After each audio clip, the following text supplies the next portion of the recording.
Hello everyone, कैसे हैं आप सब लोग। Welcome back to another lecture of complex analysis. आज के इस लेक्चर में मैं बात करूंगा किसी फंक्शन के लिए ज़ीरोज़ और सिंगुलैरिटीज़ क्या होती है।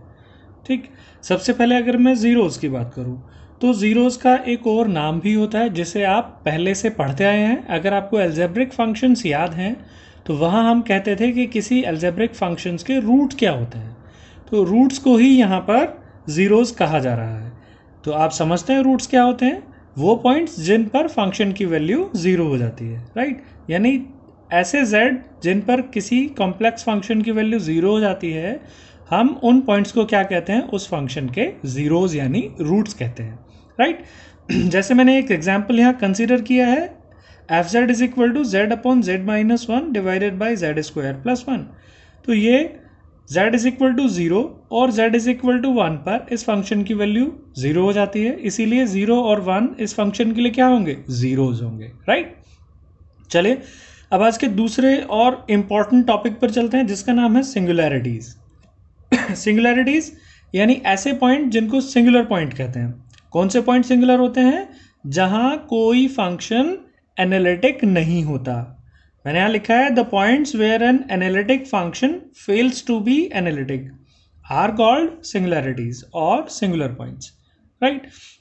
मान लीजिए जैसे मैंने एक एग्जांपल कंसीडर किया साइन वन अपॉन जेड। ये function z is equal to zero पर आपको दिख रहा है कि ये क्या नहीं होगा, एनालिटिक नहीं होगा। यानी z is equal to zero इस फंक्शन के लिए क्या है, एक सिंगुलैरिटी है। ऐसे ही अगर मैं कोई और फंक्शन कंसीडर करूं, suppose one upon one minus z, तो ये आपको समझ में आ रहा है कि z is equal to one पर क्या नहीं है, एनालिटिक नहीं है। मैंने कौन सा फंक्शन लिया, one upon one minus z, तो ये भी z is equal to one पर एनालिटिक नहीं है, यानी z is equal to one इसके लिए क्या है, सिंगुलैरिटी है। चलिए आगे चलते हैं। सिंगुलैरिटीज़ को इनिशियली हम दो पार्ट में ब्रेक कर सकते हैं या दो तरीके से इसको समझ सकते हैं, फिर आगे इसके मेन टाइप्स पर हम चलेंगे। तो जो मैं इनिशियली आपको बताना चाह रहा हूँ वो है कि कोई भी सिंगुलैरिटी दो टाइप से लिखी जा सकती है, एक आइसोलेटेड, दूसरी नॉन आइसोलेटेड। दोनों का डिफरेंस समझिए। जैसे आपको इंग्लिश मीनिंग पता है आइसोलेशन का और नॉन आइसोलेशन का। नॉन आइसोलेटेड वो जिसके आसपास और भी सिंगुलैरिटीज होंगी, और आइसोलेटेड वो जिसके आसपास कोई दूसरी सिंगुलैरिटी नहीं होगी।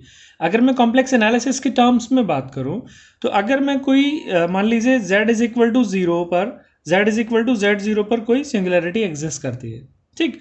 और अगर मैं उसका एक डिलीटेड नेबरहुड लेने की कोशिश करूं, ये मैं पहले भी डिस्कस कर चुका हूं आपको वीडियो वन में, व्हाट इज डिलीटेड नेबरहुड। तो अगर उस नेबरहुड में z is equal to z zero के अलावा और कोई सिंगुलैरिटी नहीं आती तो हम उसे कहते हैं आइसोलेटेड यानी अकेली सिंगुलैरिटी।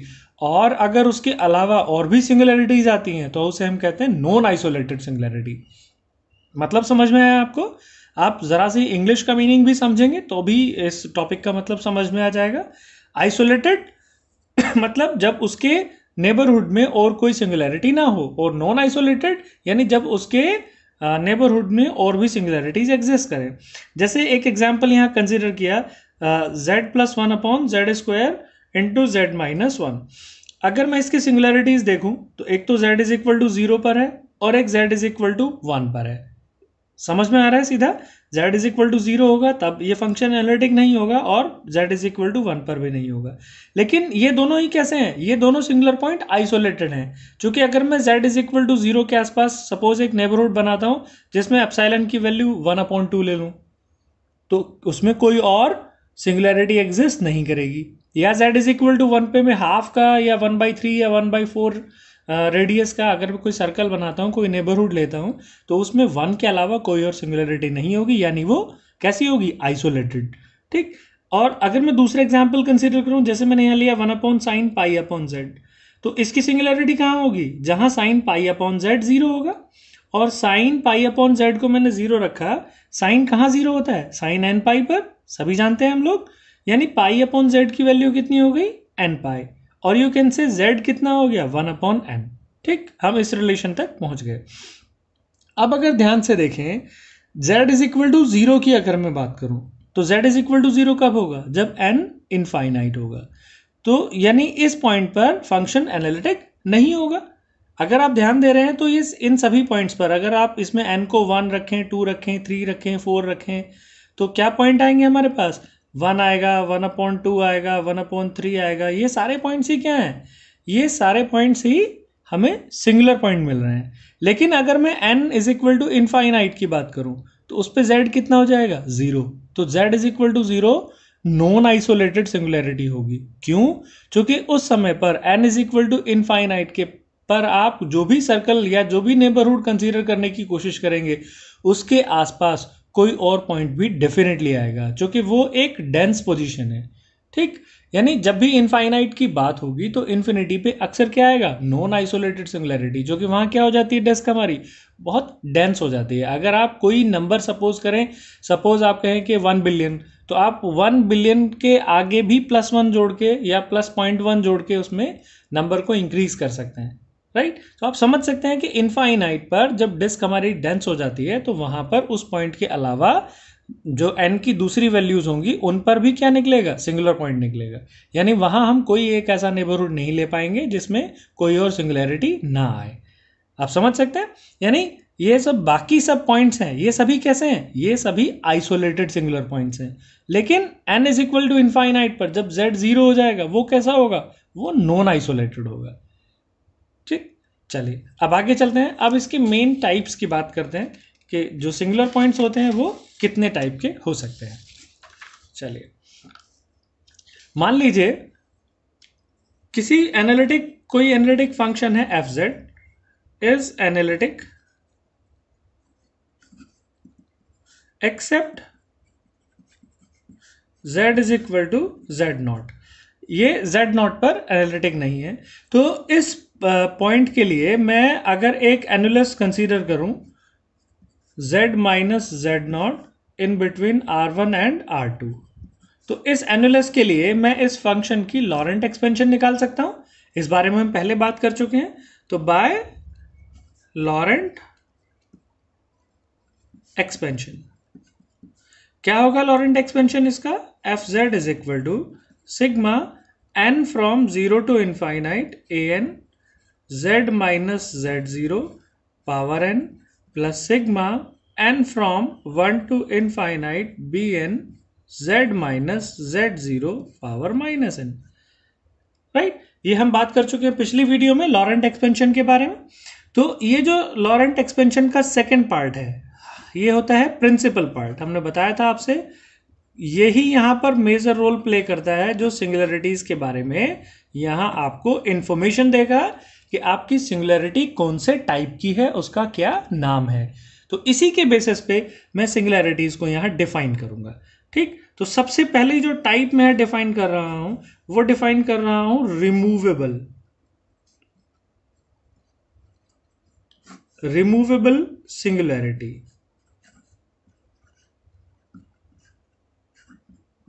ठीक, ये ऐसी सिंगुलैरिटी होती है जिसको रिमूव किया जा सकता है। ये सिंगुलैरिटी कब होती है?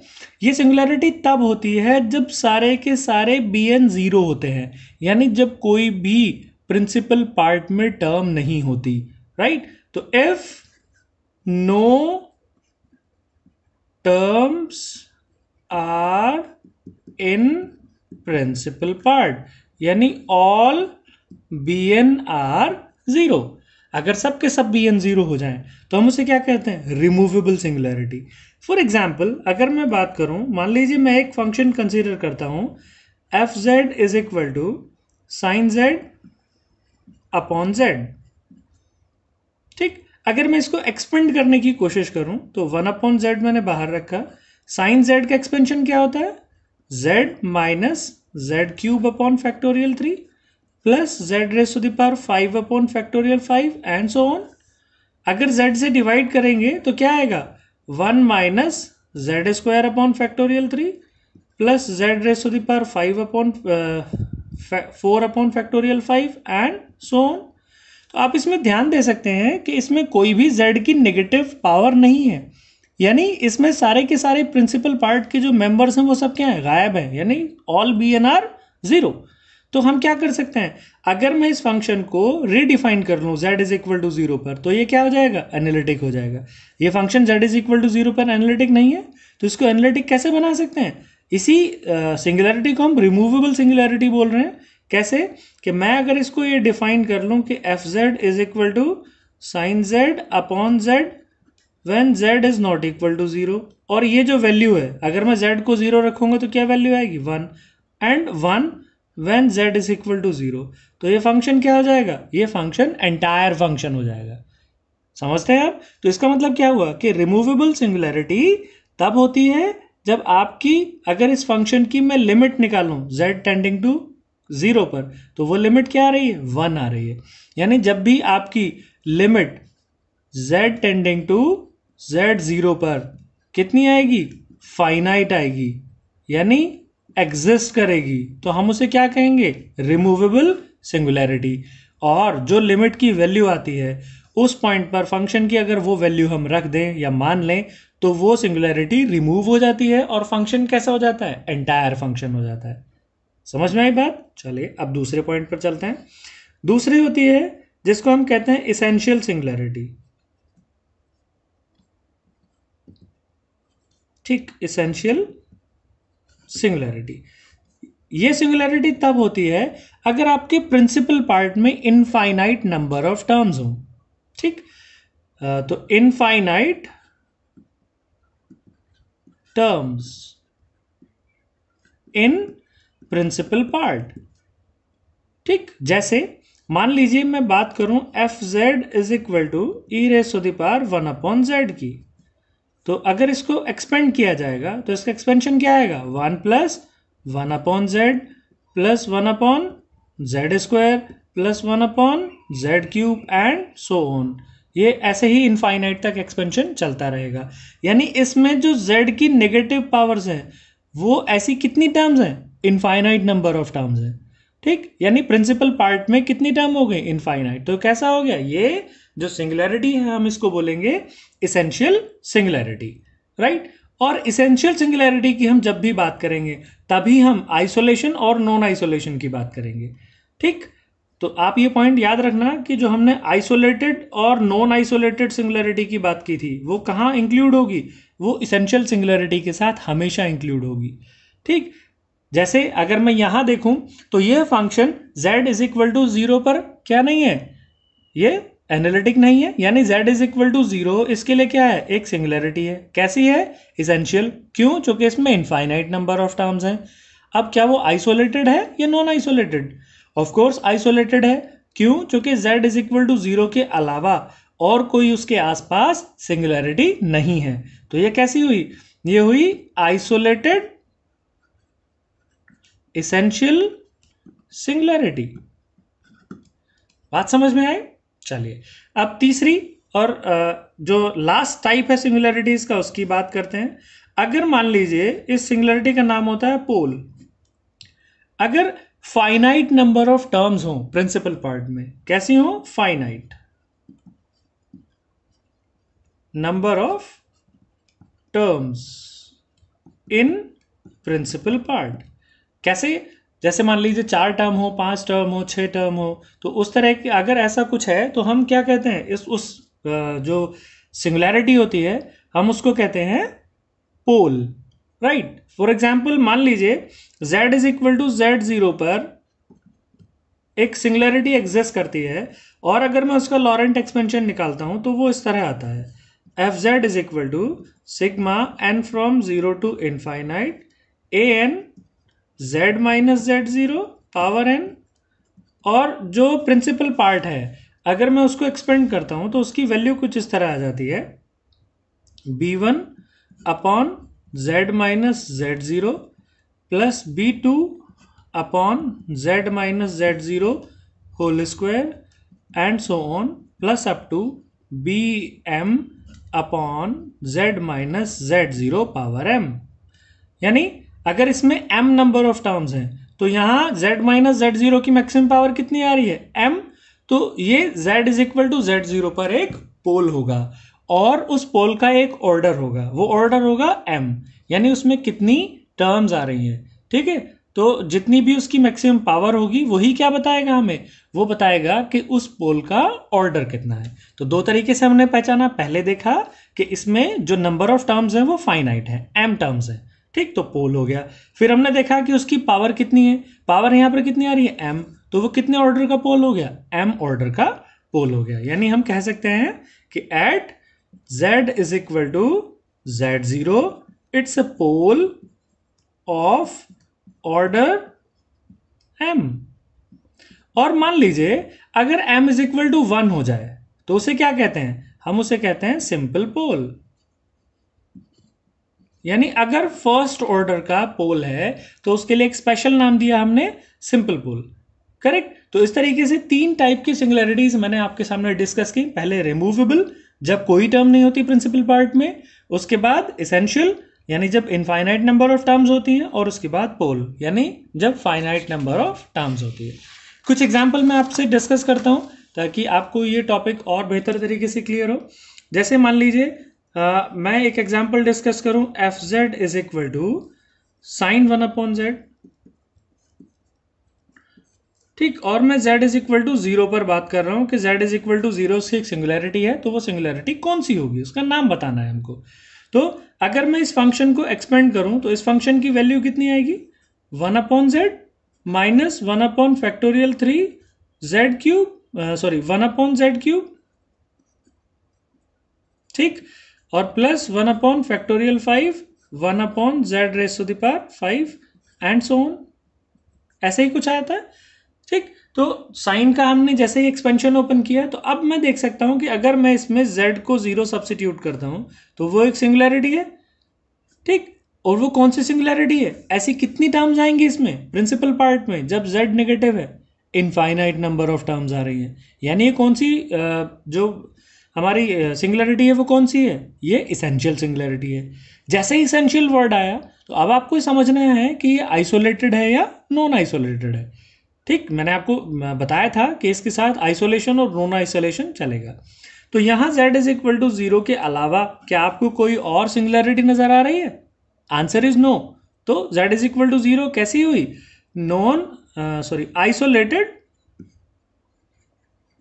Essential singularity, right. ये हमारा आंसर आया किसके लिए, z इज इक्वल टू 0 के लिए। बात समझ में आ रही है आपको। चलिए और एग्जांपल देखते हैं। मान लीजिए मैं आपसे कहूं कि F Z is equal to e⁻1/z/z²। कैसे सिंगुलैरिटी है, चलिए देख लेते हैं। 1/z², इसके लिए भी हम जो बात कर रहे हैं वो z इज इक्वल टू 0 पर ही बात कर रहे हैं। ठीक, e की पावर का जो एक्सपेंशन होता है वो कितना होता है, 1 plus 1/z plus 1/2 z², 1/3 z³ and so on. 1/z² से अगर अंदर डिवाइड कर दिया जाए तो क्या होगा, 1/z² plus 1/z³ plus 1/2 z⁴ and so on. अगर इसमें z इज इक्वल टू 0 पर देखें तो सिंगुलैरिटी एग्जिस्ट कर रही है। कितनी टर्म्स आएंगी जिनमें z जो है नेगेटिव पावर्स में है, इनफाइनाइट। और अब दूसरी बात, इसेंशियल तो प्रूफ हो गई, अब दूसरी बात, क्या z इज इक्वल टू 0 के अलावा कोई और सिंगुलैरिटी दिखाई दे रही है यहाँ पर, नो। सो ये कैसी हुई, ये हुई अगेन एक आइसोलेटेड इसेंशियल सिंगुलैरिटी, राइट। चलिए और एग्जांपल कंसीडर करते हैं। मान लीजिए मैं आपसे कहूं कि F Z is equal to cot Z, z is equal to infinite पर बताइए इसका क्या हाल है, कौन सी सिंगुलैरिटी होगी। चलिए अब मैं कॉट z को अगर कंसीडर करूं तो कॉट z को मैं लिख सकता हूं cos z upon sine z। ठीक, तो जहां साइन z 0 होगा वहीं इसकी सिंगुलैरिटी एग्जिस्ट करेगी। तो अगर मैं साइन z को 0 रखता हूं तो वो कब 0 होता है, हम सब जानते हैं वो साइन n पाई पर 0 होता है। यानी z की वैल्यू कितनी होगी, n पाई। ठीक, यानी n इज इक्वल टू 1 2 3, इन सब पे क्या होगा, सिंगुलर पॉइंट्स एग्जिस्ट करेंगे। यानी पाई पर 2 पाई 3 पाई 4 पाई, इन सब पे सिंगुलर पॉइंट एग्जिस्ट करेंगे। अगर मैं बात करूं z is equal to infinity की, तो z is equal to infinity पे कितनी नंबर ऑफ टर्म्स होंगी, यानी उस समय पे जब जैसे मैंने पहले भी बताया था कि इनफाइनाइट पर जो हमारी डिस्क होती है, जो हमारा नेबरहुड होता है, वो काफ़ी डेंस हो जाता है, यानी वहाँ उससे अलावा पॉइंट भी ऐसे एग्जिस्ट करते हैं जो सिंगुलर पॉइंट होते हैं, यानी होगा इसेंशियल। और दूसरा कैसा होगा, दूसरा ये नॉन आइसोलेटेड होगा, राइट। इसेंशियल क्यों, क्योंकि जब साइन जेड को एक्सपेंड करेंगे तो इसमें कितनी टर्म्स आएंगी, इनफाइनाइट नंबर ऑफ टर्म्स आएंगे इसके एक्सपेंशन में, करेक्ट। तो इसेंशियल है, और दूसरा कैसा है, नॉन आइसोलेटेड है, जो कि इन्फिनिटी पर है, ठीक। तो नॉन आइसोलेटेड इसेंशियल, किसकी बात थी ये, z is equal to infinity की, ठीक। अगला, मान लीजिए मैं आपसे बात करूं कि F Z is equal to cosec 1/z के बारे में बताइए। तो कॉसेक 1/z क्या होगा, कॉसेक 1/z को मैं लिख सकता हूं साइन 1/z। और ये कब, जब साइन 1/z क्या होगा, जीरो होगा। तो साइन 1/z जीरो कब होगा, जब साइन एन पाई होगा। और you can say 1/z is equal to n pi, और z is equal to 1/n pi, clear. तो जब n की वैल्यू 1 होगी, 2 होगी, 3 होगी, 4 होगी, वो सारे के सारे सिंगुलर पॉइंट्स होंगे, ठीक। लेकिन अगर मैं n is equal to infinity पे बात करूं, तो उस समय z क्या होगा, जीरो। और n is equal to infinity पर इसके अलावा और बहुत सारे ऐसे पॉइंट होंगे जो उसके नियर बाई होंगे, वो भी सारे क्या होंगे, सिंगुलर पॉइंट। यानी उस समय पर जब z जीरो बनेगा, यानी जब n इन्फिनिटी होगा, तो वो सिंगुलरिटी कैसी होगी, वो जो कि साइन है, इनफाइनाइट नंबर ऑफ टर्म्स आएंगे एक्सपेंशन में, तो इसेंशियल होगी। और चूंकि n इन्फिनिटी है, तो उसके आसपास और बहुत सारी n की वैल्यूज एग्जिस्ट करेंगी, यानी वो कैसी होगी, वो नॉन आइसोलेटेड इसेंशियल सिंगुलरिटी होगी। कहाँ, जब n इन्फिनिटी है, यानी z कितना होगा, जीरो। तो मैं ये कह सकता हूं कि z is equal to zero पर कैसी सिंगुलरिटी होगी, non isolated essential singularity.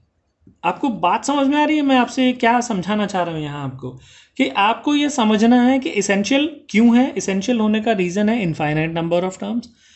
Non isolated क्यों है, क्योंकि एन, जब n इन्फिनिटी होगा तो उस समय पर n की और उसके नेबरहुड में ऐसी वैल्यूज होंगी जिन पर वो क्या होगा, वो एनालिटिक नहीं होगा, ठीक। आगे चलते हैं। और मैंने एक एग्जांपल कंसीडर किया, मान लीजिए मैं बात करता हूं F Z is equal to 1 minus E raise to the power Z upon 1 plus E raise to the power Z की।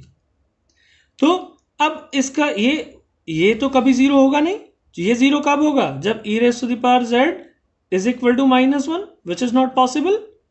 तो अगर मैं इसको एक्सपेंड करूं इस फंक्शन को, तो कैसे एक्सपेंशन होगा, 1/1 plus E raise to the power Z, और इसका एक्सपेंशन मैंने ओपन कर दिया, तो क्या हो जाएगा, 1 minus 1 minus Z minus Z square upon factorial 2 and so on. तो ये सिर्फ z is equal to infinite पर एग्जिस्ट नहीं करेगा, और यू कैन से सिर्फ z is equal to infinite पर क्या नहीं होगा, ये सिर्फ z is equal to infinite पर एनालिटिक नहीं होगा। तो उस पॉइंट पर आप बता सकते हैं कौन सी सिंगुलरिटी होगी, चूंकि इसमें नंबर ऑफ टर्म्स कितनी है, इनफाइनाइट, तो इसेंशियल होगी पक्का। और आइसोलेटेड होगी कि नॉन आइसोलेटेड होगी, ऑब्वियसली नॉन आइसोलेटेड होगी। क्यों, क्योंकि इन्फिनिटी की बात हो रही है, z is equal to infinity की बात कर रहे हैं, तो उस समय पर नॉन आइसोलेटेड इसेंशियल सिंगुलरिटी हो जाएगी। तो इसेंशियल है और नॉन आइसोलेटेड है, करेक्ट।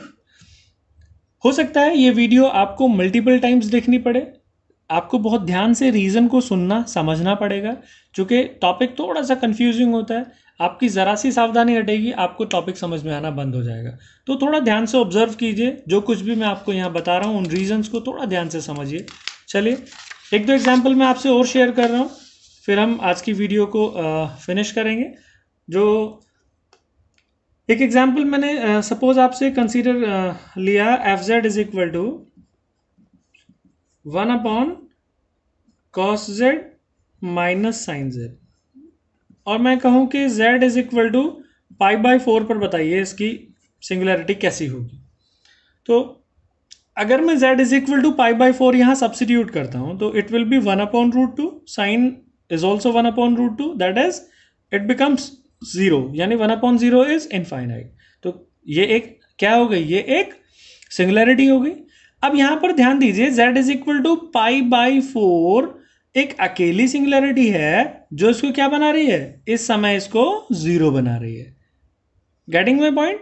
तो ये क्या होगा, ये इसके कितनी टर्म्स आएंगी इस तरह की, एक ही तो टर्म आएगी पाई बाई 4 पर। समझ रहे हैं मेरी बात? जो बाकी जगह ये 0 होगा वो पाई बाई 4 एंगल नहीं होगा, वो कोई दूसरे एंगल पर ये 0 हो सकता है। लेकिन जब इस समय ये 0 है, पाई बाई 4 की अगर मैं स्पेशली बात करूं तो इस पॉइंट पर सिर्फ एक ही तो टर्म आएगी, यानी ये क्या हो जाएगा, इसमें फाइनाइट नंबर ऑफ टर्म्स हो गई, यानी ये क्या हो गया, पोल हो गया। और कैसा पोल है, जो कि इसकी पावर 1 है, तो ये सिंपल पोल है। ठीक, तो आप एक चीज और पोल के बारे में ध्यान रख सकते हैं, समझ सकते हैं कि पोल की एक खास पहचान होती है कि अगर limit z tending to z0 f(z) क्या हो जाए, इनफाइनाइट हो जाए, तो हम कहते हैं कि वो जो z is equal to z0 singularity है वो कैसी होगी, वो पोल होगी। तो ये पोल की एक पहचान हो गई, आप ध्यान रख सकते हैं। ठीक, जैसे मान लीजिए मैं आपसे बात करूं कि z² upon z+1 into z-2 whole square, तो इसकी सिंगुलरिटी कहाँ है, एक तो z इज इक्वल टू -1 पर है और एक z इज इक्वल टू 2 पर है। z इज इक्वल टू -1 कितनी टर्म दिखाई दे रही है आपको, एक ही टर्म है, तो इट्स ए सिंपल पोल। ठीक, और z इज इक्वल टू 2 पर कितनी पावर है, 2, तो it's a pole of order 2। Correct? तो इस तरीके से पोल, आइसोलेटेड सिंगुलैरिटी और रिमूवेबल सिंगुलैरिटी, मैंने तीनों के बारे में आपसे बात की, आपको बताया कि ये क्या होती हैं। इनके जो इनिशियली इनको दो कैटेगरी में ब्रेक किया जाता है, आइसोलेटेड और नॉन आइसोलेटेड। आइसोलेटेड वो जहां और कोई सिंगुलैरिटी नहीं होती, नॉन आइसोलेटेड वो जहां और भी सिंगुलैरिटीज उसके नेबरहुड में एग्जिस्ट करती हैं। फिर हमने उसकी टाइप्स को डिफाइन किया on the basis of Laurent series. अगर प्रिंसिपल पार्ट में कोई टर्म नहीं है तो removable, infinite number of terms हैं तो इसेंशियल, और अगर फाइनाइट नंबर ऑफ टर्म्स हैं तो पोल। उसके बाद हमने कुछ प्रॉब्लम्स डिस्कस की जिसके बेसिस पे हमें समझ में आया कि किस तरह सिंगुलैरिटीज को निकाला जा सकता है। So dear students, I hope कि ये लेक्चर आपको समझ में आया होगा। आपको समझ में आता है तो प्लीज़ हमें ज़रूर इन्फॉर्म कीजिए अपने कमेंट्स के through, and stay connected by subscription of the channel. Take care.